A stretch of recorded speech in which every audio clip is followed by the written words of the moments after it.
আমার নাম অনিমেষ চক্রবর্তী। আমি বড়িশা ক্লাবের একজন সদস্য। আমি প্রচার বিভাগের দায়িত্বে আছি। আমাদের দুর্গাপুজো 24 বছরে পদার্পণ করতে চলেছে। 24 বছর আগে যখন দুর্গাপুজো শুরু হয় তখন অবশ্য বড়িশা ক্লাবের নামে পুজো হতো না, তখন ছিল সহযাত্রী ক্লাব। আমরা প্রথম থিমের পুজো তৈরি করি। প্রথম এশিয়ান পেন্টস এই বেহালা অঞ্চলে সহযাত্রী ক্লাবই অর্জন করে। তারপরে সহযাত্রী ক্লাব ভেঙে সৃষ্টি ক্লাব হলো।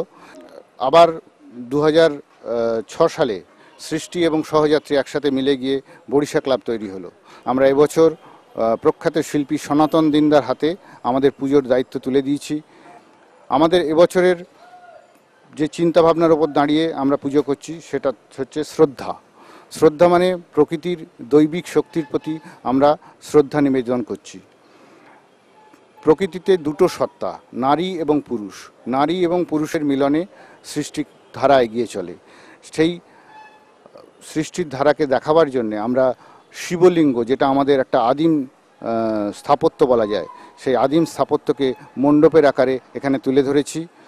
এখানে মা দুর্গা অসুরকে বধ করার পর 10 হাত তুলে বিজয় বার্তা ছড়িয়ে দিচ্ছেন এবং অসুরের হিংস্রতাকে ধ্বংস করে তিনি যেন অসুরের মধ্যে শিবত্ব আরোপ করেছেন।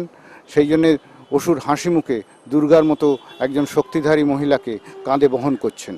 আমাদের এখানে আমাদের পুজো মণ্ডপে ঢুকতে গেলেই প্রথমে চোখে পড়বে দুটো পায়ের বিরাট বিরাট আকৃতি।